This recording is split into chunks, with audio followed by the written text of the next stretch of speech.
قل هل يستوي الذين يعلمون والذين لا يعلمون إنما يتذكر أولو الألباب.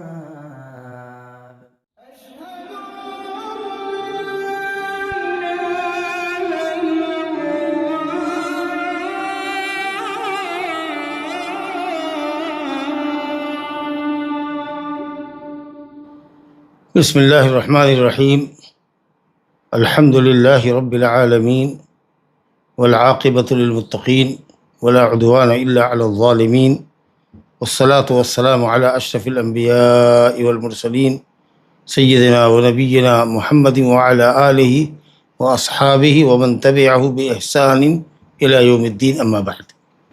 تقریباً 1.5 یا 1.25 مہینے کے طویل وقفے کے بعد آج سے پھر ہمارا درس بلوغ المرام میں اور القواعد المثلیٰ میں شروع ہو رہا ہے۔ رمضان المبارک کی وجہ سے یہ درس روک دیا گیا تھا، اب جب کہ اللہ تعالیٰ کی فضل اور توفیق سے اور اس کی نعمت سے ہم نے رمضان کے روزے رکھ لیے ہیں اور عید کا شکرانہ بھی ہم نے ادا کر لیا ہے، تو پھر اب آج سے ہمارا درس شروع ہوتا ہے۔ اللہ تعالیٰ کے بھروسے پر اور اس سے مدد چاہتے ہوئے ہم درس شروع کرتے ہیں۔ باب شروط صلاۃ، ہم نے اس سے قبل اذان اور اقامت کے مسائل پڑھے ہیں۔ جو باب اس وقت ہمارے سامنے ہے نماز کی شرطوں کا بیان ہے۔ جیسا کہ ہم جانتے ہیں شروط شرط کی جمع ہے اور اس کی جمع شرائط بھی آتی ہے۔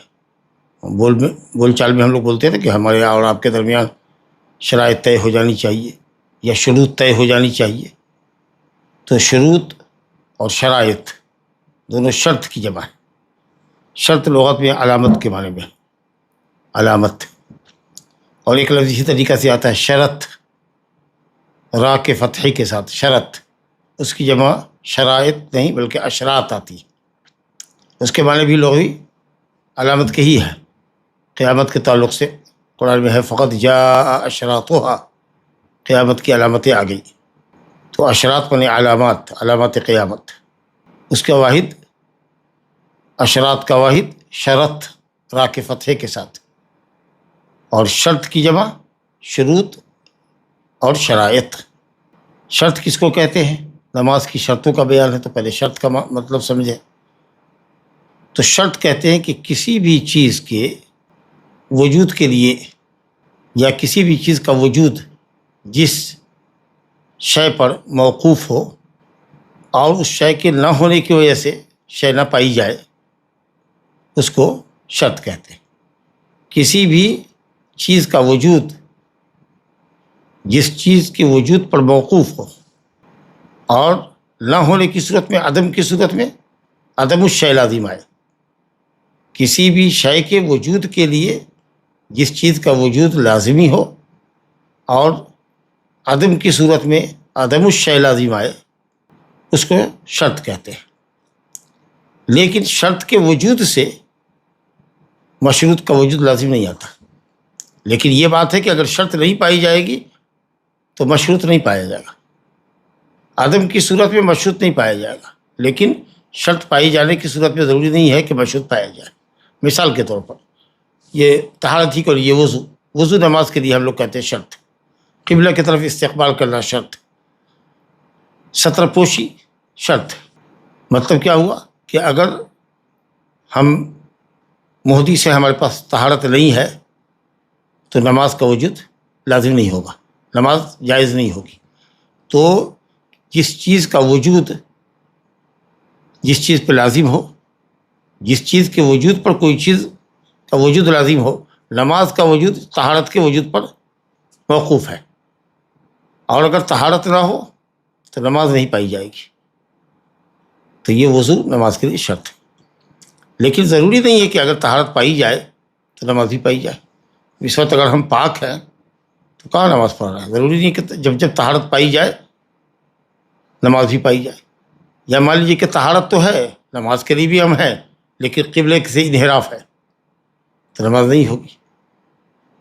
تو خلاصہ یہ کہ کسی بھی شے کا وجود جس کے وجود پر موقوف ہو اور عدم کی صورت میں عدم لازم آئے اور وجود کی صورت میں وجود لازم نہ آئے، وہ شرط ہے۔ جیسے طہارت نماز کے لیے شرط ہے، نماز کا وجود موقوف ہے وضو کے وجود پر، اور اگر وضو موجود نہیں ہے، طہارت موجود نہیں ہے، طہارت ہم کو حاصل نہیں ہے، تو نماز نہیں ہوگی۔ لیکن طہارت کے وجود سے یعنی شرط کے وجود سے مشروط کا پایا جانا لازم نہیں ہے۔ ضروری نہیں کہ جب ہم پاک ہوں تو ہم نماز ہی پڑھیں، یا پاک ہو تو نماز ہماری صحیح ہوگی، ہو سکتا ہے کہ دوسری شرطوں کی مخالفت ہو رہی ہے۔ تو کسی بھی چیز کا وجود جس شے کے اوپر موقوف ہوتا ہے کہ اس کے بغیر وہ شے پائی نہیں جا سکتی ہے، وہی شرط۔ اچھا، یہ اسی سے ملتی جلتی ایک چیز ہوتی ہے رکن۔ جیسے نماز کے اندر ہم کہتے ہیں کہ قیام رکن ہے، رکوع رکن ہے، سجدہ رکن ہے، تحیات رکن ہے، تو رکن بھی وہی ہے کہ جس کے نہ پائے جانے سے شے نہ پائی جائے۔ اگر قیام نہیں کریں گے نماز نہیں ہوگی، رکوع نہیں کریں گے نماز نہیں ہوگی۔ سورہ فاتحہ رکن صلاۃ ہے، اگر نماز میں سورہ فاتحہ نہیں پڑھیں گے نماز نہیں ہوگی۔ تو جس کے نہ پائے جانے سے عبادت نہ پائی جائے۔ لیکن دونوں میں فرق یہ ہے کہ شرط شے سے باہر ہوتی ہے، شے کی حقیقت سے خارج ہوتی ہے، اور رکن شے کے اندر ہوتی ہے۔ جیسے قیام، سورہ فاتحہ، رکوع، سجدہ، تحیات، یہ سب نماز کا پارٹ ہے، حصہ ہے۔ لیکن وضو شرط ہے کیونکہ نماز سے باہر ہے۔ قبلہ کا استقبال نماز میں آنے سے پہلے کرنا پڑے گا۔ ستر پوشی نماز سے پہلے کرنی پڑے گی۔ نجاستوں سے اجتناب پہلے کرنا ہوگا۔ تو جو چیزیں شرط ہوتی ہے وہ عبادت سے الگ ہوتی ہے، لیکن جو رکن ہوتا ہے جس کے بغیر کوئی چیز نہ پائی جائے اس کا تعلق صلب عبادت سے ہوتا ہے، وہ داخل عبادت سے اس کا تعلق ہوتا ہے۔ اس فرق کو جب آپ نے سمجھ لیا تو مولوی رحمۃ اللہ علیہ نے جو یہاں حدیث ذکر کی اس باب کے اندر، ان میں 4 شرطوں کی طرف انہوں نے اشارہ کیا ہے۔ ایک تو طہارت کی شرط، یہ کمپلسری ہے۔ اسی طریقہ سے ستر العورہ، ستر پوشی، شرمگاہ کی ستر پوشی، یہ ہمارے لیے ضروری ہے۔ اور اسی طریقہ سے استقبال قبلہ، اور چوتھی چیز ہے نجاستوں سے اجتناب۔ اس کے بعد کچھ انہوں نے مبطلات صلاۃ کا بھی ذکر کیا ہے، آخر میں کچھ حدیثیں لائے ہیں کہ جو نماز کو ہمارے باطل کر دیتی ہے۔ تو بہرحال کتاب الصلاۃ، اور اس کے بعد انہوں نے ذکر کیا تھا اذان کا۔ اذان کا کیا تعلق ہے؟ اگر پوچھا جائے کہ اذان کیا ہے بھائی، تو اذان نماز کے وجوب کا سبب ہے۔ وقت کا کتاب باب الاوقات لائے تھے، اوقات الصلاۃ، تو اوقات جو ہے، اوقات کا جو ذکر کیا، یہ اوقات نماز کے وجوب کا سبب ہے۔ جب وقت داخل ہوگا نماز واجب ہوگی، اور نماز کی ادائیگی کے لیے شرط ہے۔ نماز کی ادائیگی صحیح نہیں ہوگی قبل الوقت، تو وقت آ جانا، وقت کا داخل ہو جانا، یہ نماز کو واجب کرتا ہے اور نماز کی ادائیگی کے لیے شرط ہے۔ وجوب صلاۃ کا سبب اور ادائیگی نماز کے لیے شرط ہے، اور اس کے لیے ہم وقت کے خبر دینے کے لیے اذان دیا کرتے ہیں۔ تو ترتیب بہت اچھی ہے کہ کتاب صلاۃ ذکر کیا، اس کے بعد اوقات صلاۃ کا ذکر کیا جو کہ نماز کے وجوب کا سبب ہے اور نماز کی ادائیگی کے لیے شرط ہے، اور اوقات نماز سے باخبر کرنے کے لیے اذان کا ذکر کیا۔ اب یہاں سے باقاعدہ شروط صلاۃ کا ذکر کیا ہے، اور اس میں بنیادی طور پر 4 طرح کی حدیثیں لے کر آئے ہیں، طہارت کے تعلق سے، ستر پوشی کے تعلق سے، استقبال قبلہ کے تعلق سے، اور نجاستوں سے اجتناب کرنے کے تعلق سے۔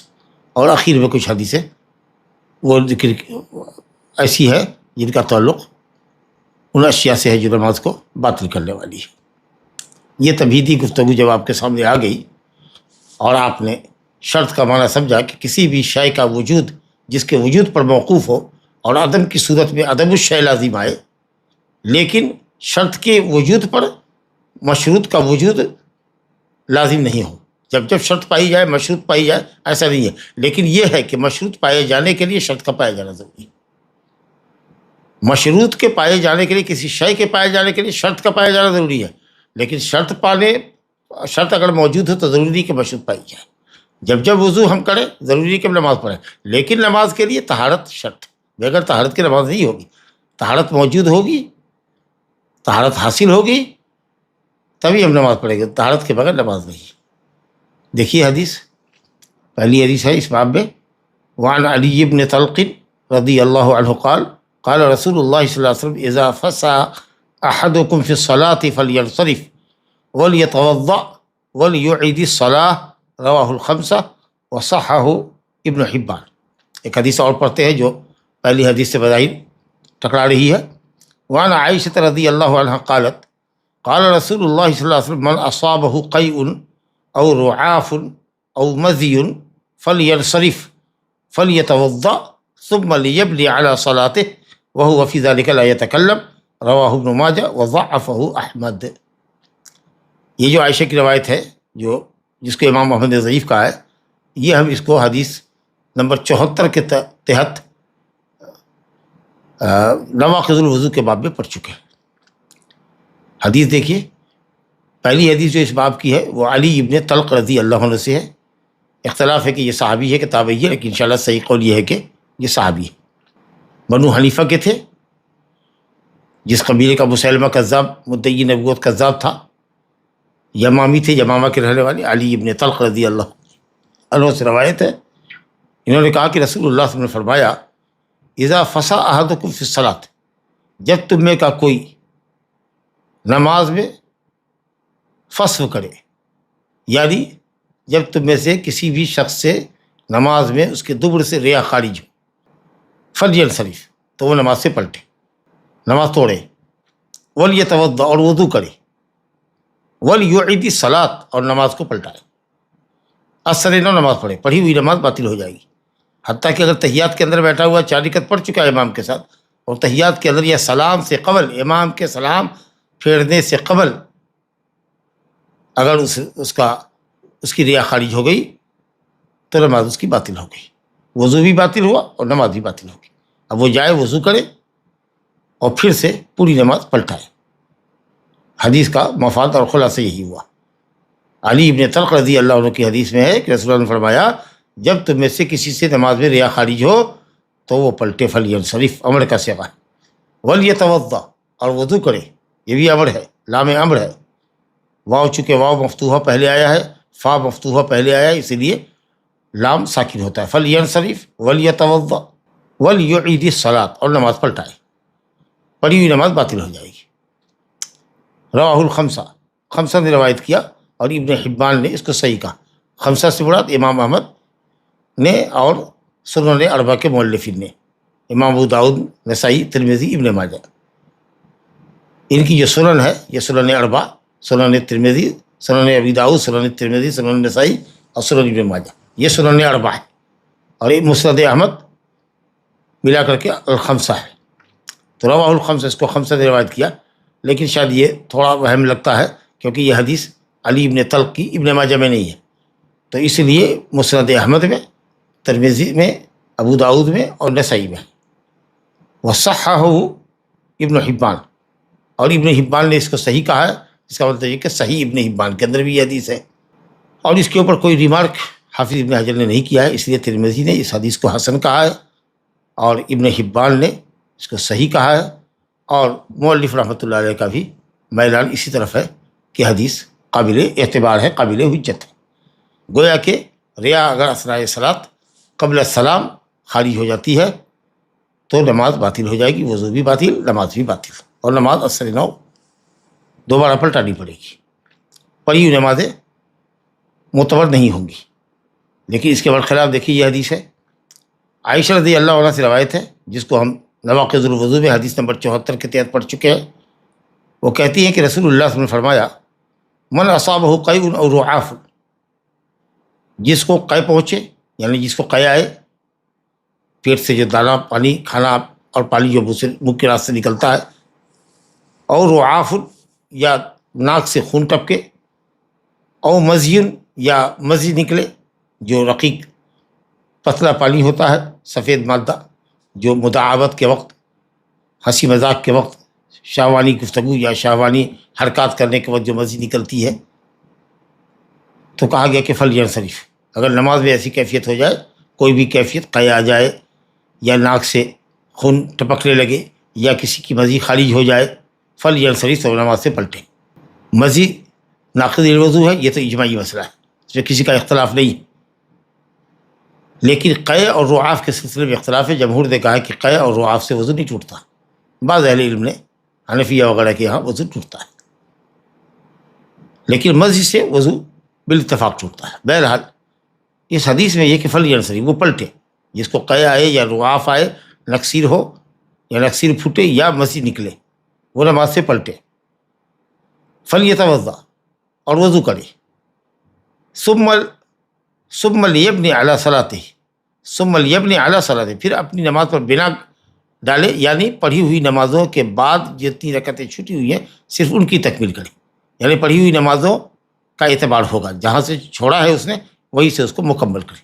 بنا علی الصلاۃ کا مطلب یہی ہے کہ پڑھی ہوئی نمازوں کا اعتبار ہوگا، اور جتنی رکعت چھوٹ گئی تھی جہاں سے ریا خارج ہوئی ہے اس کی، تو نماز سے نکل لے، اور پھر وضو کی تجدید کے بعد نماز میں شامل ہونے کے درمیان اگر اس نے کہا معلوم یتکلم وہو فی ذلک لا یتکلم، اس درمیان میں اگر اس نے کسی سے بات نہیں کی تو پڑھی ہوئی نمازوں کا اعتبار ہوگا۔ مثال کے طور پر 2 رکعت پڑھ چکا تھا، وہ تحیات پہ بیٹھا تھا کہ ریا خارج ہوئی، تو جائے چپکے سے وضو کر کے آئے اور پھر تحیات سے وہ نماز شروع کرے، اس کی 2 رکعت پڑھی ہوئی معتبر مانی جائے گی۔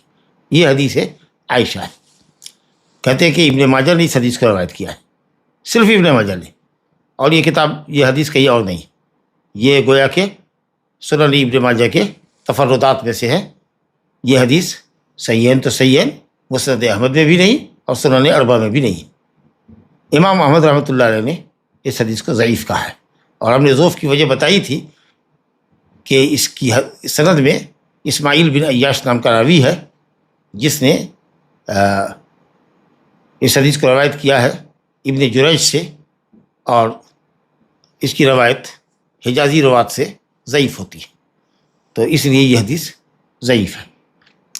اوپر والی جو حدیث جس پر جمہور علماء عمل پیرا ہے کہ نماز باطل ہو جائے گی ریا خارج ہونے سے یا ناقض وضو پائے جانے کی وجہ سے، اس حدیث کو اگرچہ ابن حبان نے صحیح کہا ہے اور امام ترمذی نے حسن کہا ہے، اور اسی تحسین یا تصحیح کی طرف حافظ ابن حجر رحمۃ اللہ علیہ کا میلان سمجھ میں آتا ہے، جیسا کہ انہوں نے کوئی ریمارک نہیں کیا، لیکن اس کی سند میں بھی ایک شخص ہے، مسلم بن سلام نام کا شخص، اس کے اندر کلام ہے۔ اس کو ابن حبان نے ثقہ کہا ہے، باقی اور لوگوں نے اس پر کلام کیا ہے۔ بہرحال جب ہم کمپیئر کریں گے تو ہمیں لگتا ہے کہ وہ علی ابن طلق کی جو روایت ہے وہ حضرت عائشہ کی روایت کے مقابلے میں قابل ترجیح ہے، اس لیے کہ ابن ماجہ کی یہ روایت جو حضرت عائشہ سے ہے وہ بھی اتفاق محدثین ضعیف ہے، جبکہ علی ابن طلق والی جو روایت ہے اس کو ابن حبان نے صحیح کہا ہے، اور جو راوی متکلم فی ہے مسلم بن سلام، اس کو بعض علماء نے ثقہ کہا ہے اور بعض نے اس پہ کلام کیا ہے، لیکن اسماعیل بن عیاش کی روایت وہ حجازی روات سے بالاتفاق ضعیف ہے، اسی لیے وہ روایت قابل ترجیح ہے۔ دوسری حدیث جو اس باب میں نماز کی لیے طہارت کی شرطیت پر دلالت کرتی ہے کہ نماز کے صحت کے لیے ضروری ہے کہ طہارت ہو، بہت سی حدیثیں ہیں جس میں صحیحین میں روایت ہے حضرت ابو ہریرہ رضی اللہ عنہ سے، لا تقبل صلاۃ من احدث، لا تقبل صلاۃ من احدث حتی یتوضا، اور ایک روایت میں ہے لا تقبل صلاۃ احدکم، لا تقبل صلاۃ احدکم اذا احدث حتی یتوضا۔ حضرت ابو ہریرہ رضی اللہ عنہ کی روایت جو صحیحین میں ہے کہ کسی بھی شخص کی نماز قبول نہیں کی جاتی جس نے حدث کیا ہو، یعنی محدث کی نماز جس سے حدث خارج ہو گیا ہو، ریا خارج ہو گئی ہو یا کوئی دوسرا ناقض پایا گیا ہو، اس کی نماز قبول نہیں کی جاتی یہاں تک کہ وہ وضو کر لے، یا تم میں سے کسی کی نماز قبول نہیں کی جاتی جب وہ محدث ہو جائے، جب حدث ہو جائے، یہاں تک کہ وضو کر لے۔ معلوم یہ ہوا کہ محدث کی نماز مقبول نہیں ہوتی۔ اب وہ محدث چاہے نماز پڑھنے سے پہلے وضو کرنے کے بعد حدث ہو جائے یا نماز کے دوران اس کا حدث ہو جائے، یہ عدم قبول جو ہے یہ دونوں کو شامل ہے۔ لا تقبل صلاۃ، اور حضرت ابن عمر سے روایت ہے مسلم میں، لا تقبل صلاۃ بغیر طہور، لا تقبل صلاۃ بغیر طہور، کوئی بھی نماز بغیر پاکی کے قبول ہی نہیں کی جاتی۔ تو یہ حدیث بھی اپنے عموم کی وجہ سے دلالت کرتی ہے کہ محدث شخص کی نماز قبول نہیں کی جاتی، اب یہ لفظ جو ہے دونوں حالت کو شامل ہے. نماز میں داخل ہونے سے پہلے جس کو حدث ہو جائے، وضو کر کے چلا تھا مسجد کے راستے میں، حدث ہو گیا، تو ظاہر ہے کہ اس کے اگر وہ نماز اس حال میں پڑھے گا تو نماز اس کی نہیں ہوگی. اسی طریقے سے یہ حدیث اس شخص کو بھی شامل ہے جو نماز کے اندر شامل ہوا اور حدث ہو گئی، وہ محدث ہو گیا، تو اب اس کی نماز قبول نہیں ہوگی. اس کا مطلب ہے کہ پڑھی ہوئی نماز باطل ہے. تو یہ حدیث اپنے عموم کے اعتبار سے جمہور کے قول کی تائید کرتی ہے کہ نماز پوری کی پوری پلٹانی پڑے گی.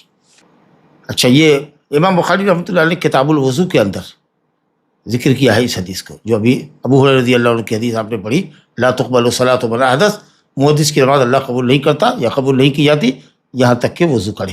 آیت وضو کو ذکر کیا ہے. امام بخاری کی تو عادت ہوتی ہے، عادت ہے کہ کوئی باب یا کتاب چیپٹر قائم کیا تو اس سے ریلیٹڈ اگر قرآن مجید میں کوئی آیت ہے تو اس کو کوٹ کیا، اور اس کے بعد وہ اقوال لاتے ہیں. اگر باب میں کوئی قول ہے صحابی کا، تابعی وغیرہ کا، تو اور پھر اس کے بعد متصل سند سے روایت لے کر آتے ہیں. تو امام بخاری نے کتاب الوضو کے اندر یہ حدیث حضرت ابو ہریرہ رضی اللہ عنہ کی ذکر کیا ہے. مؤلف رحمۃ اللہ علیہ نے یہاں ان دونوں حدیثوں میں سے کوئی حدیث حضرت ابو ہریرہ کی یا ابن عمر کی حدیث ذکر نہیں کیا، بلکہ وہ حدیث ذکر کیا جو جمہور کی دلیل ہے، جس کے اندر کلام ہے سلام مسلم بن سلام کے تعلق سے، اور ابن ماجہ کی روایت جو حضرت عائشہ کی ہے وہ تو خیر ضعیف ہے ہی.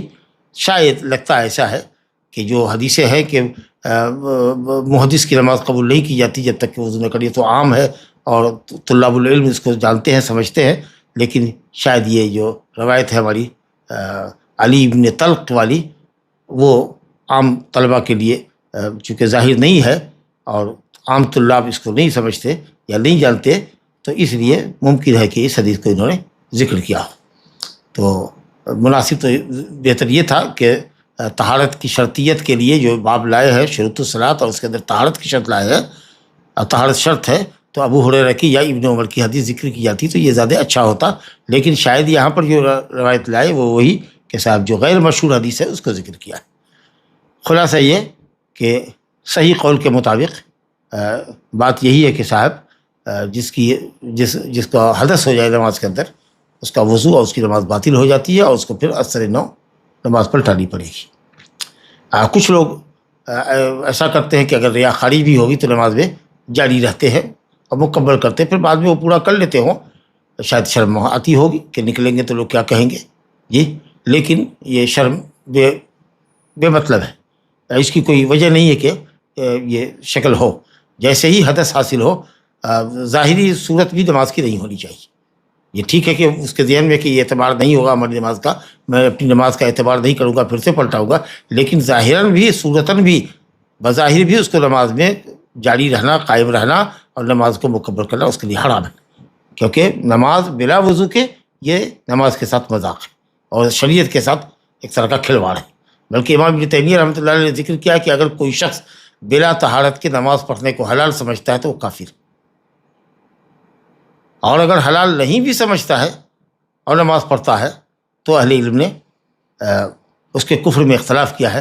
لیکن اس میں کوئی شک نہیں کہ صاحب یہ بہت غلیظ کام ہے اور شدید قسم کا محرم ہے. بلکہ یہ اگر اس طرح کا پتہ چلے کہ کوئی شخص بلا طہارت نماز پڑھتا ہے، اگرچہ اس کو حلال نہیں سمجھتا، تو وہ سخت سزا کا مستحق ہوگا اسلام کے اندر. تو یہ چیز جو ہے سمجھنی چاہیے. اس لیے کچھ لوگ ایسا بھی کرتے ہیں، اور کچھ لوگ ہے یا بعض خواتین ہوتی ہیں کہ صاحب حیض جاری ہو گیا لیکن اس کے باوجود بھی وہ روزے سے ہوتی ہے جی، حالانکہ وہ ان کا روزہ باطل ہے. ہاں، عام لوگوں سے چھپ کر کے گھر کے اندر تنہائی میں اس کو پانی والی پلانا چاہیے، ضرورت کے مطابق اگر کچھ کھانا چاہیں تو وہ کھائیں گی، کیونکہ وہ ان کے لیے روزہ حرام ہے. لیکن ہے کہ صاحب وہ روزہ رکھے ہوئے ہیں، سحری بھی کر رہی ہیں اور دن بھر فاقے سے ہے، روزے سے، جبکہ جان رہی ہے کہ روزہ رکھنا حرام ہے. تو یہ سب دین سے تلاؤ ہے، اس لیے اس سے پرہیز کرنا چاہیے. اچھا، محدث کا لفظ آیا من احدث، جس نے حدث کیا. اب حدث کے اندر جو بھی چیز ناقض الوضو وہ سب داخل ہے. لیکن جو روایت ہے بخاری شریف میں یا مسلم میں، اس میں ایک حضرت موتی یمنی تھا، اس نے ابو ہریرہ رضی اللہ عنہ سے پوچھا کہ ابو ہریرہ یہ فسا کیا ہے، فسا کا مطلب کیا ہے، فسا کیا ہے؟ تو انہوں نے بتایا کہ نبی صلی اللہ علیہ وسلم نے فرمایا کہ تم میں کا کوئی بھی نماز میں ہو تو جب تک کہ وہ فسا یا ذرات نہ ہو اس وقت تک وہ باہر نہ نکلے. تو فسا کہتے ہیں بلا صوت کے، بلا آواز کے، ریا کے خروج کو، اور اگر آواز کے ساتھ اگر ریا خارج ہوتی ہے تو اس کو ذرات کہتے ہیں، ذرات۔ تو اس نے پوچھا کہ مل حدث یا ابا ہریرہ، مل حدث، جو کہتے ہیں کہ جب تم میں کا کوئی محدث ہو حدث کرے تو وہ پلٹے اور نماز وضو کرے، کیا مطلب ہے اس کا؟ حدث کس کو کہتے ہیں؟ تو انہوں نے کہا فساؤل او ذرات۔ وہاں بھی ہم نے بتایا تھا کہ ضروری نہیں ہے کہ صاحب یہی دو چیزوں، کوئی اور بھی ناقض الوضو چیز ہو سکتی ہے، لیکن عام طریقے سے ریاح کا خروج نماز میں ہوتا ہے اور یہ سہل معاملہ ہے، جبکہ دوسری اور چیزوں کا جو ناقض الوضو یا ناقض الصلاۃ ہے اس کا وجود کم ہوتا ہے۔ اسی لیے ابو ہریرہ رضی اللہ عنہ نے محدث کی تفسیر یہ کی کہ وہ جس کو ریا خارج ہو، چاہے بالصوت ہو یا بلا صوت ہو، علی کل حال۔ تو راجح قول یہی ہے کہ اگر کسی شخص کا وضو ٹوٹتا ہے تو اس کی پڑھی ہوئی نماز باطل ہوگی اور پھر وہ اثر نو نماز کو پلٹائے گا۔ اگر جماعت چل رہی ہے، چوتھی رکعت میں ملا، تو اب یہ چوتھی جو امام کی رکعت ہے وہ اب اس کی پہلی رکعت ہوگی، اور اگر امام سلام پھیر چکا ہے تو پھر وہ اپنی نماز اکیلے پڑھے گا۔ طہارت ہی کے تعلق سے بات چل رہی ہے، آگے لفظ آ رہا ہے کہ صاحب کپڑا ساتر ہونا چاہیے، ستر العورہ جو بنیادی شرط ہے۔ کہا تھا کہ حدیثیں کئی طرح کی ہے، اس کے اندر ایک دو حدیث ہم نے پڑھی علی ابن طلق کی جو اس سے ہے یہ طہارت سے ہے، اور یہ حدیث جو ہمارے سامنے حضرت عائشہ ہی رضی اللہ عنہ کی، یہ اس کا تعلق ستر العورہ سے، شرمگاہ کے چھپانے سے۔ کہتی ہے وعنہا، حضرت عائشہ سے روایت ہے، امام حافظ بن حجر رحمۃ اللہ علیہ حدیث لا رہے ہیں، وعنہا عن النبی صلی اللہ علیہ وسلم قال لا يقبل اللہ صلاة حائض الا بخمار رواہ الخمسہ الا النسائی وصححہ ابن خزیمہ۔ عائشہ رضی اللہ عنہ سے روایت ہے، نبی صلی اللہ علیہ وسلم سے روایت کرتی ہیں، آپ نے فرمایا اللہ تعالیٰ حائض کی نماز قبول نہیں کرتا مگر خمار کے ساتھ۔ حیض سے مراد بالغہ، کیونکہ حیض اہم علامت ہے بلوغ کی عورت کے لیے، لیکن اس کے علاوہ بھی دوسری علامتیں ہیں، جیسے احتلام ہے، مرد اور عورت دونوں کے لیے اگر وہ محتلم ہو جاتے ہیں، احتلام ہو جاتا ہے، بدخوابی ہوتی ہے، تو یہ علامت بلوغ ہے بالاتفاق۔ جس طریقے سے عورت کے لیے حیض بلوغت کی علامت ہے، اسی طریقے سے احتلام، اگر حیض ابھی نہیں کھلا ہے لیکن احتلام ہو گیا، اس کا مطلب کہ عورت بالغہ ہے، اور احتلام بھی نہیں ہوا اور حیض بھی نہیں آیا تو زیر ناف آ جانے چاہیے، وہ بھی نہیں ہے تو 15 سال کی عمر بلوغت کی رکھی گئی۔ بہرحال جب علامات بلوغ ظاہر ہو جائے تو ظاہر ہے کہ آدمی مکلف ہوتا ہے، اب اس پر نماز فرض ہو گئی۔ تو عورت کے تعلق سے بتایا جا رہا ہے کہ عورت کی نماز، بالغ عورت کی نماز اللہ قبول نہیں فرماتا ہے جب تک کہ اس کے سر پر اوڑھنی نہ ہو، سر ڈھکا نہ ہو اس کے بال ڈھکے نہ ہوں۔ گویا کہ اگر کوئی بالغہ عورت سر کھول کے نماز پڑھتی ہے یا سر ڈھکتی ہے لیکن بال کا کچھ حصہ اس کا دوپٹے کے باہر ہے تو اس کی نماز باطل ہوگی۔ صلاۃ حائض، حیض سے مراد جیسا کہ کہا بالغہ مراد ہے، نہ کہ فی الواقع حیض یا حیض سے گزرنے والی عورت، کیونکہ حیض کی حالت تو نماز ہی حرام ہے، اور اللہ نے حائضہ کو رخصت بھی دی ہے، نماز ان سے معاف ہے۔ تو حیض سے مراد بالغ ہے، جیسے محتلم سے مراد بالغ ہے۔ غسل الجمعہ ہم نے پڑھا ہے، غسل الجمعۃ واجب علی کل محتلم، ہر محتلم پر غسل واجب ہے۔ ہر کوئی جانتا ہے کہ احتلام ہونے کے بعد غسل واجب ہے، لیکن وہاں محتلم سے مراد بالغ ہے کہ جو بھی شخص بالغ ہو گیا ہے اس پر جمعہ میں آنا فرض ہے، اور جو جمعہ میں آئے گا اس کے لیے غسل واجب ہے راجح قول میں۔ خیر، تو کسی بھی بالغہ عورت کی نماز اللہ تعالیٰ قبول نہیں کرتا جب تک کہ اس کے سر پر اوڑھنی نہ ہو اور اس کے بال سر کے ڈھکے نہ ہوں۔ بغیر اوڑھنی کی اگر نماز پڑھے گی تو نماز باطل ہو جائے گی۔ اس حدیث کے اندر کلام ہے کہ یہ حدیث مرسل ہے یا متصل ہے۔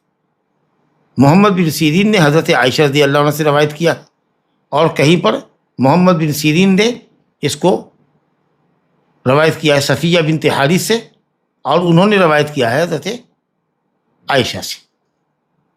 تو حدیث کے اندر اختلاف ہے کہ یہ حدیث متصل ہے کہ مرسل ہے، منقطع ہے۔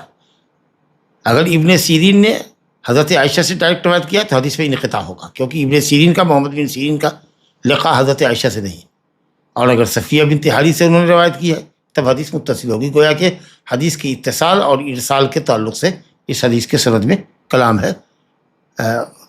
شیخ البانی رحمۃ اللہ علیہ نے کہا ہے کہ متصل بھی ہے حدیث اور مرسل بھی ہے، بلکہ مرسل روایت جو ہے وہ متصل کی تائید کرتی ہے، لیکن بعض دیگر محققین اہل علم نے کہا ہے کہ مرسل ہی زیادہ صحیح ہے، کیونکہ یہ حدیث جو ہے اس کے اندر اس کا دونوں کئی سندیں آئی ہے، لیکن اس میں قتادہ ہے، اور قتادہ کی روایت کرنے میں جو مرسل روایت کی سند میں سعید بن ابو عروبہ ہے وہ زیادہ قتادہ سے روایت کرنے میں سب سے ثقہ راوی ہے، تو اس لیے اہل علم نے کہا ہے کہ اس حدیث کا مرسل ہونا زیادہ صحیح ہے۔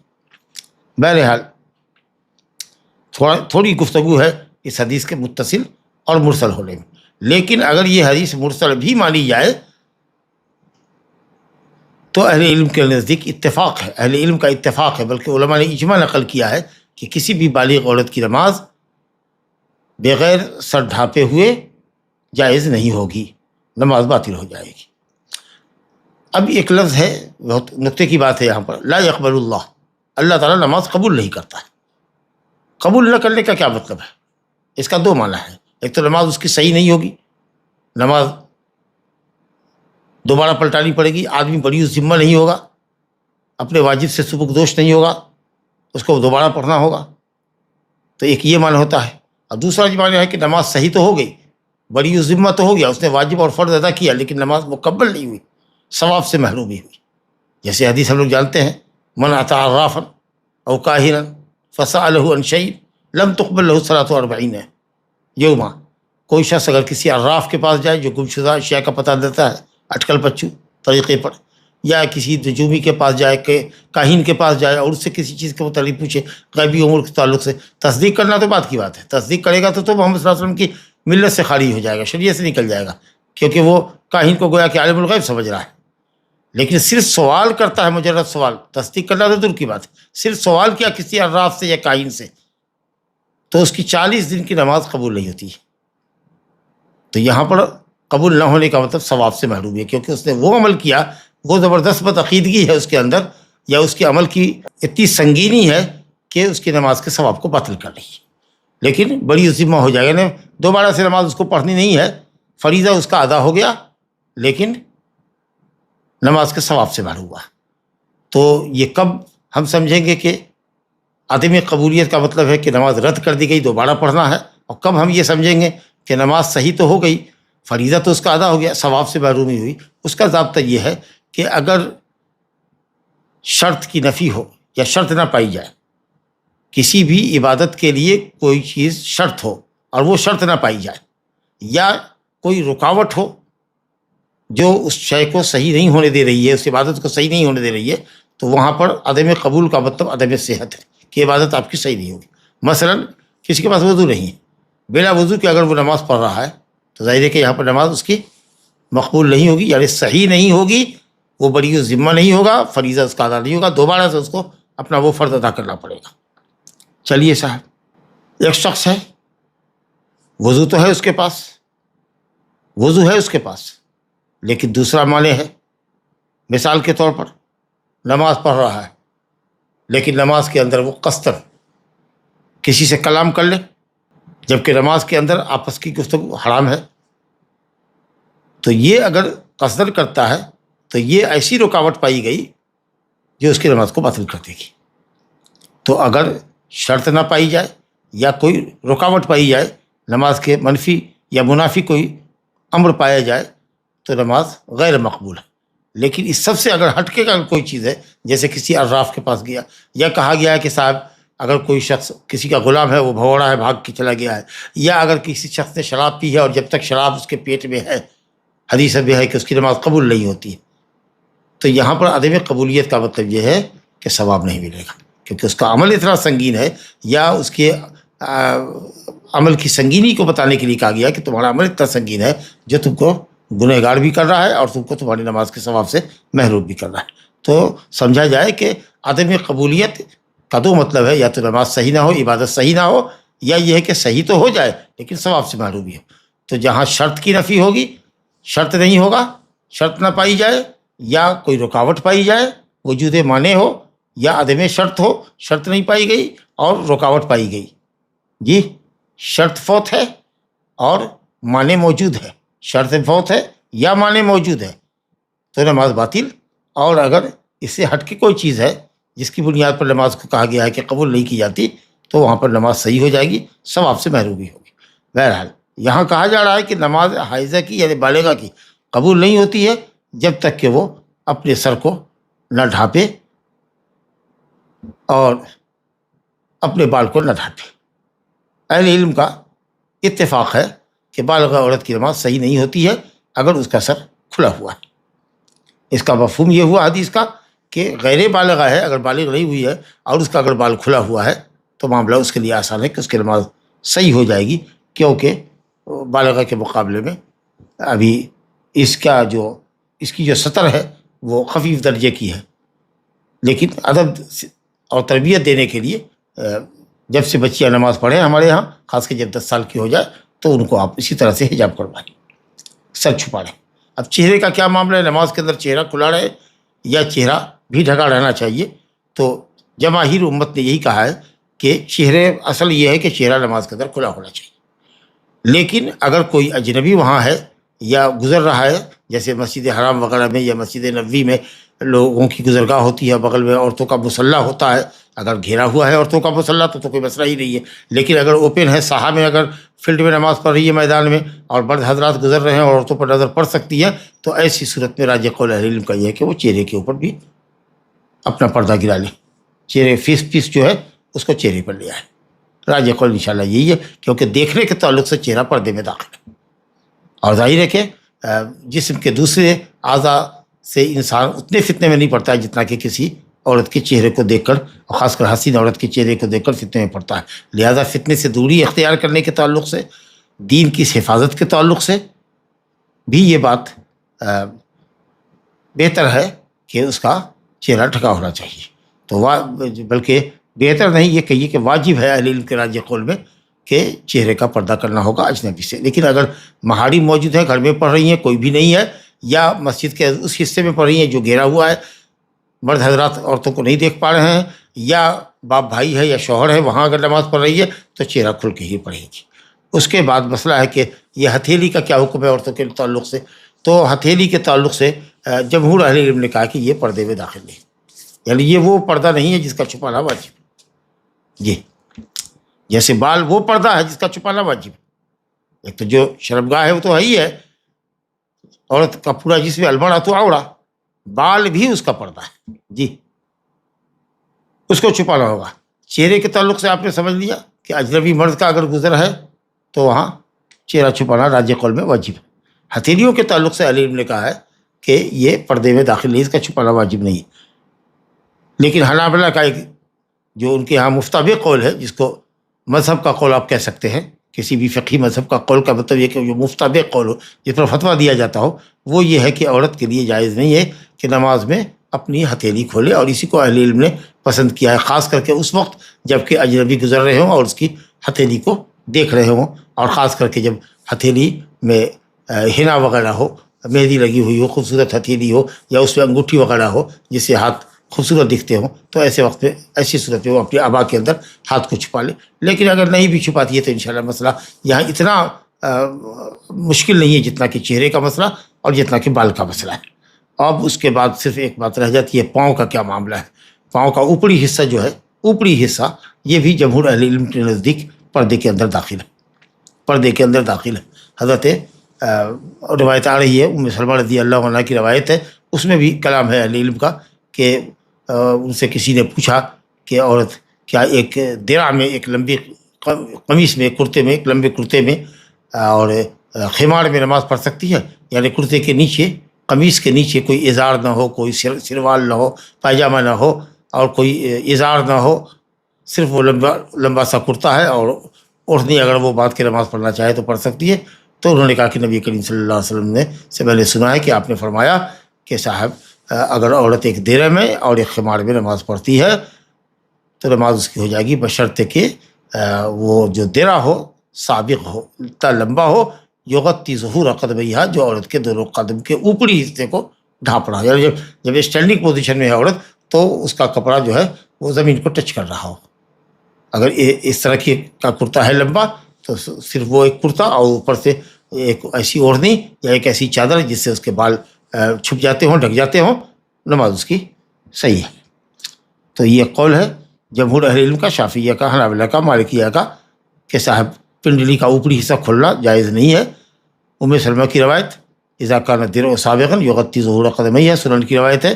اور دوسرا قول یہ ہے کہ قدم یہ پردہ میں داخل نہیں ہے، اور نماز میں اگر وہ کھلا رہتا ہے، یعنی ٹخنا تک اگر چھپا ہوا ہے اور ٹخنے کے نیچے کا حصہ اگر کھلا ہوا ہے کھڑے ہونے کی پوزیشن میں بھی، تو جائز ہے، جائز ہے۔ اور یہ حنفیہ کا قول ہے، اور شیخ الاسلام ابن تیمیہ نے بھی اس کو پسند کیا۔ کہتے ہیں کہ قدم کے ڈھکنے کے تعلق سے جو روایت آئی ہے، اشارہ ہے ام سلمہ رضی اللہ عنہ کی حدیث کی طرف، یہ حدیث صحیح نہیں ہے، اتھینٹک نہیں ہے۔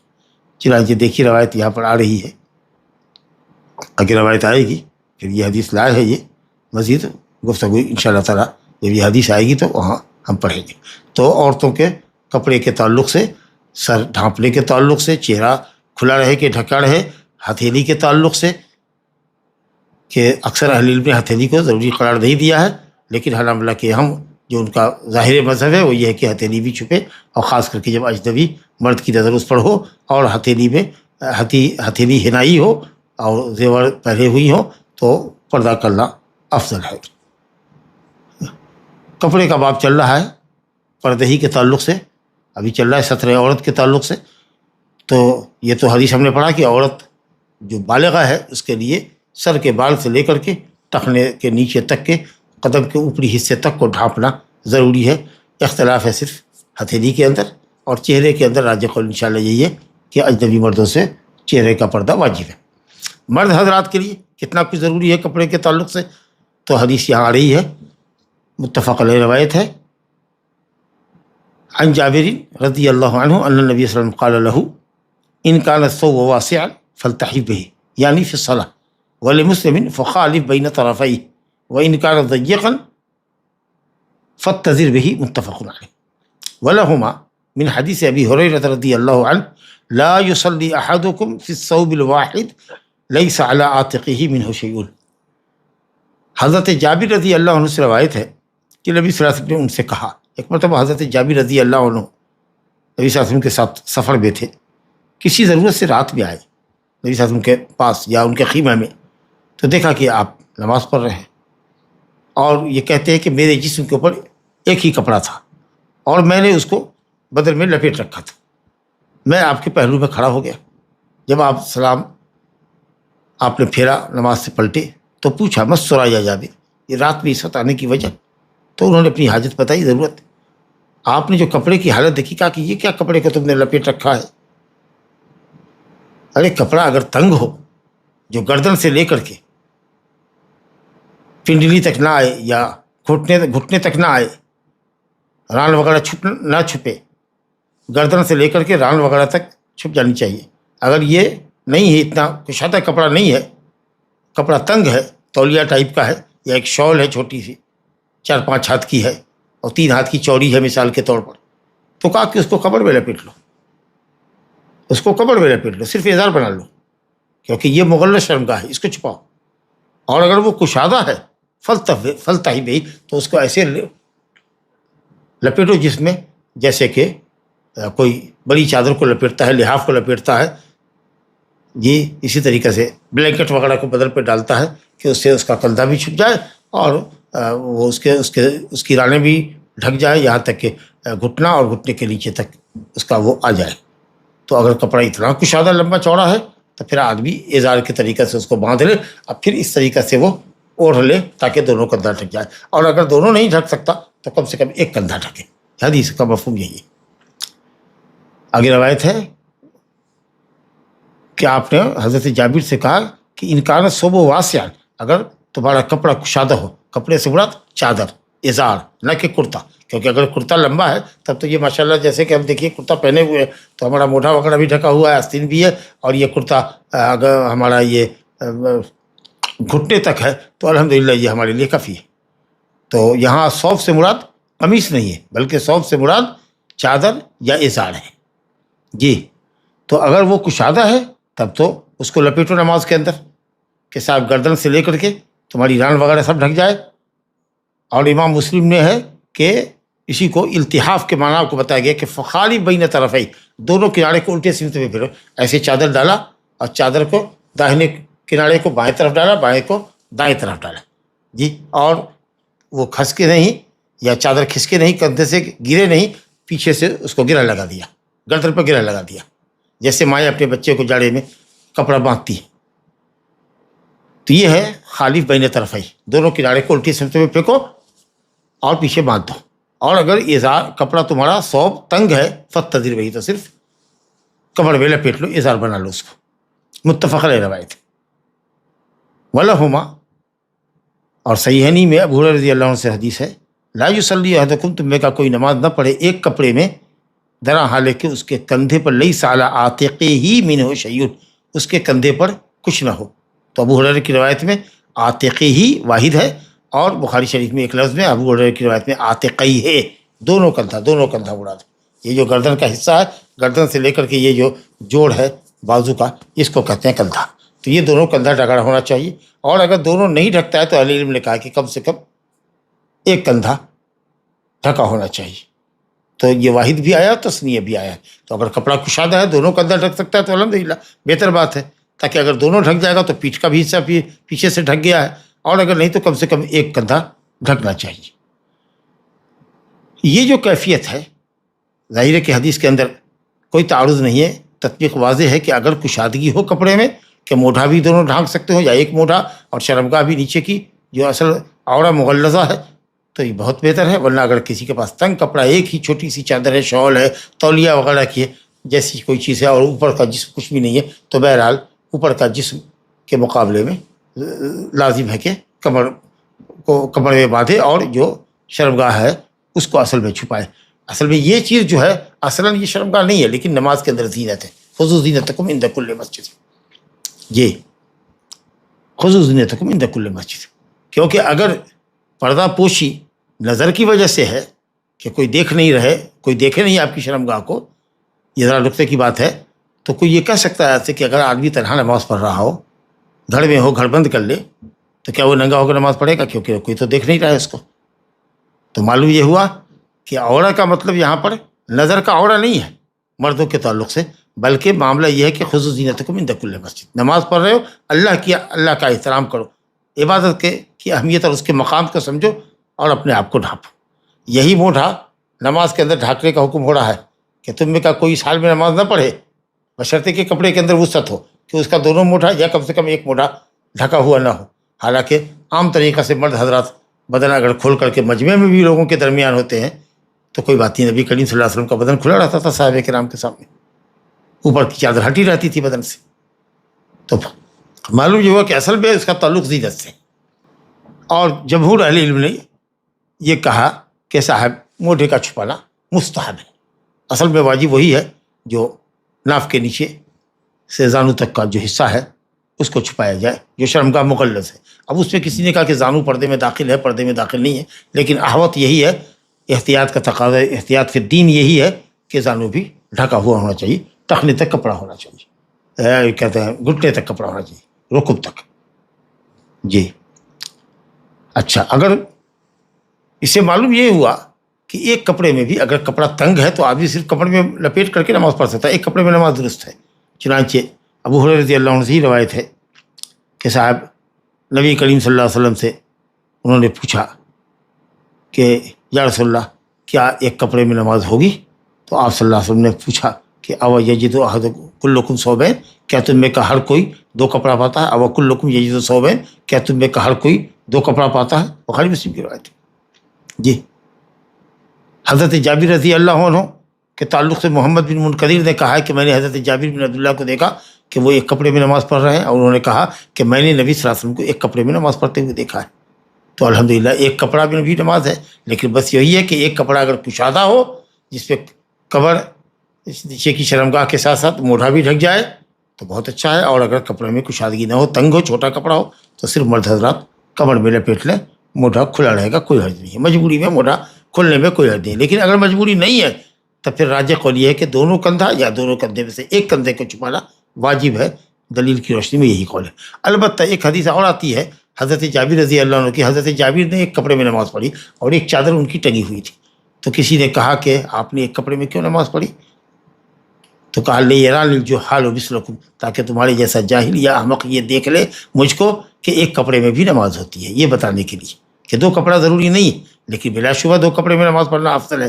یا یہ کہہ سکتے ہیں کہ حضرت جابر کا یہ عمل اس ممانعت سے پہلے رہا ہو، اس حدیث سے پہلے رہا ہو جس میں نبی صلی اللہ علیہ وسلم نے کہا ہے کہ تم میں کا کوئی نماز اس حال میں نہ پڑھے کہ اس کا دونوں موڑھا یا ایک موڑھا کھلا ہوا رہے۔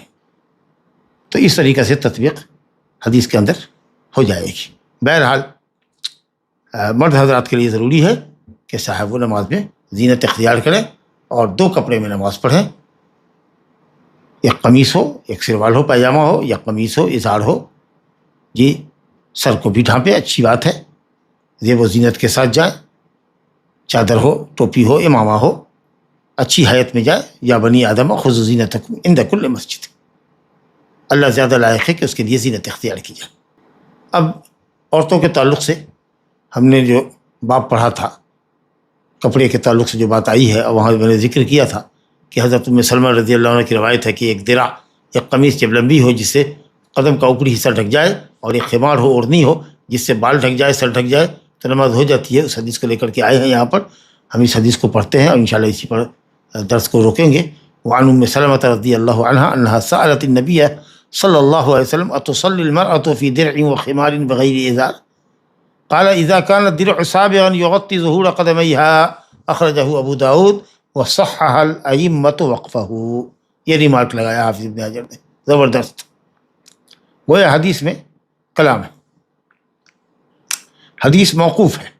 ام سلمہ رضی اللہ عنہ سے روایت ہے، وہ کہتی ہیں کہ انہوں نے نبی صلی اللہ علیہ وسلم سے دریافت کیا کہ کیا عورت درع میں، یعنی قمیص میں، لمبی قمیص، اس کو درع کہتے ہیں۔ درع تو وہ درع من حدید، لوہے کی درع جو جنگی، جس کو ہم لوگ زرہ کہتے ہیں اردو میں، فارسی میں، جو زرہ پہنتا ہے کہ گردن سے لے کر کے پاؤں تک ڈھکا ہوا ہو لوہے کے لباس میں، تاکہ تیر تلوار اور دوسری نوکیلی چیز سے سپاہی محفوظ رہے۔ بہرحال لیکن اگر درع مطلق کہا جائے تو مراد ہے کرتا، لمبا کرتا۔ تو عورت نماز کیا ایک لمبے کرتے میں اور اوڑھنی میں نماز پڑھ سکتی بغیر ازار کے، کہ کرتے کے نیچے کوئی ازار نہ ہو، کوئی سروال نہ ہو، کوئی شلوار نہ ہو۔ سروال کو، یا عربی میں سروال ہے پائجامہ جس کو کہہ لیجیے، اپنی زبان میں ہم لوگ اس کو کہہ لیں شلوار، بغیر ازار کے، یہ مطلب ہوا کہ ایک درع اور ایک خمار کے اندر عورت نماز پڑھ سکتی ہے۔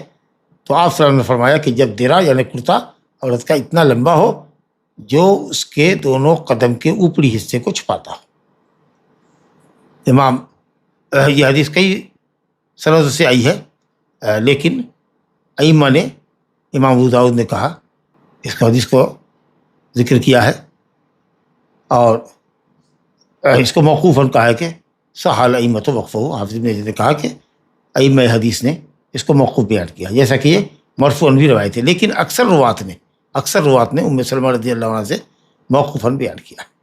کہتے ہیں کہ اس کی سند میں ایک راوی ہے عبد الرحمن بن عبداللہ بن دینار، عبد الرحمن بن عبداللہ بن دینار، اس کے تعلق سے روایت ہے کہ وہ متکلم فی راوی ہے، اسی لیے حدیث میں تھوڑا کلام ہے، مرفوع حدیث میں تھوڑا کلام ہے، اسی لیے موقوف کی سند زیادہ صحیح ہے۔ موقوف حدیث کی سند کہ ام سلمہ کا یہ قول ہے، یہ زیادہ صحیح ہے اس بات سے کہ یہ نبی صلی اللہ علیہ وسلم کا فرمان ہے۔ بہرحال اس میں کوئی شک نہیں کہ اگر عورتیں ایسا کپڑا پہنتی ہیں جس سے پاؤں کا اوپری حصہ بھی ڈھکتا ہے تو یہ صورت انشاءاللہ اقبل اور افضل ہوگی، اور جس قدر تستر اچھا ہوگا اسی قدر وہ واجب ہوگا۔ اور پھر خاص کر کے جب عورت اپنے گھر میں نماز پڑھتی ہو تب تو چلیے کسی حد تک پاؤں کا اوپری حصہ اگر کھلا ہوا ہے تو چلے گا، لیکن یہ ہے کہ اگر مسجد میں نماز پڑھ رہی ہے یا ایسی جگہ نماز پڑھ رہی ہے جہاں کہ غیر محارم کا بھی گزر ہوتا ہے تو یقیناً ایسے وقت میں پاؤں کا اوپری حصہ اگر ڈھکا ہوا ہو تو بلا شبہ یہ افضل ہے۔ ھذا وباللہ توفیق، وصلی اللہ وسلم وبارک علی نبینا محمد وآلہ وصحبہ اجمعین۔ اگر عورت گھر میں نماز پڑھ رہی ہے اور اس کے پیر کور نہیں ہو رہے ہیں تو کیا وہ ساکس پہن کر نماز پڑھ سکتی ہے؟ نہیں، ساکس تو پہن کے کام چلا ہی سکتے ہیں، پیر ڈھکا ہونا چاہیے، ضروری نہیں کہ اوپر ہی کا کپڑا ہو۔ اگر ساکس ہے تو بہت اچھی بات ہے، لیکن اگر ساکس نہیں ہے اور گھر میں ہے تنہا تو بہتر تو یہ ہے کہ ساکس پہن لے، اگر کرتا اتنا نہیں ہے یا الگ سے کوئی ایسا کپڑا نہیں ہے ایکسٹرا جو عورتیں آج کل تو بازار میں دستیاب ہوتا ہے کہ جس کو پہن لے، ڈھیلا ڈھالا ہوتا ہے، وہ گردن سے لے کر کے پوری زمین کو ٹچ کرتا ہوتا ہے، اور آستین اتنی لمبی ہوتی ہے کہ ماشاءاللہ ہاتھ بھی اس پہ کور ہو جاتا ہے. تو اس طرح کا لباس ایک رہنا چاہیے خاص نماز کے لیے. لیکن اگر وہ نہیں بھی ہے اور گھر میں ہے، ہتھیلی کھلی ہوئی ہے اور پاؤں کھلا ہوا ہے، تو انشاءاللہ تعالیٰ کوئی حرج نہیں ہے. بہتر یہ ہے کہ ہتھیلی کے ساتھ ساتھ پاؤں کا اوپری حصہ بھی ڈھکا ہوا ہونا چاہیے. کیا پیریڈز کے پہلے دن باڈی باتھ کرنا ضروری ہے؟ ایسا کچھ نہیں ہے، جب تک وہ پیریڈ میں ہے، پیریڈ شروع نہیں ہوا ہے، پاک ہے تو صحیح ہے، کوئی حرج کی بات نہیں ہے. آپ پاک ہیں، اس سے پہلے جو بھی کچھ دھوئیں یا پورا غسل کریں وہ آپ کے لیے غسل صحت ہے، غسل نظافت ہے. جب ان باب نظافہ آپ اپنے مخصوص حصے کو اگر دھو رہے ہیں تو ٹھیک ہے، لیکن واجب نہیں ہے کچھ آپ کے اوپر جب تک کہ غسل واجب نہ ہو یا مزی وغیرہ کا اخراج نہ ہو، جس سے کہ جگہ کو دھونا اور وضو کرنا جس سے لازم ہوتا ہے. اگر اس طرح کی کوئی کیفیت نہیں ہے تو پارٹ کو دھونا، جسم کو یا مخصوص عضو کو دھونا ضروری نہیں ہے آپ کے لیے. جی. عورت گھر میں نماز پڑھ رہی ہے اور اگر غلطی سے 2 3 4 بال ایسا یا کچھ بال سر کے ظاہر ہو جائے تو کیا کرے؟ 1 2 بال یا 3 بال باہر رہ گئے اور انہوں نے اس کو کور نہیں کیا اور خیال نہیں کیا اس کی طرف، تو انشاءاللہ اس میں کوئی بات نہیں ہے. اللہ تعالیٰ نے سہو اور نسیان کو معاف کیا ہے. لیکن دانستہ طور پر بال کا سر کا کوئی حصہ سر کے اگلے حصے کا ہو یا سر کے جانب کا ہو، کان کے اوپر والا حصہ ہوتا ہے، یا اسی طریقے سے جو چوٹی لٹکتی ہوئی ہوتی ہے کمر کے اوپر، پیٹھ کے اوپر، اس کا کوئی حصہ انکورڈ نہ ہو.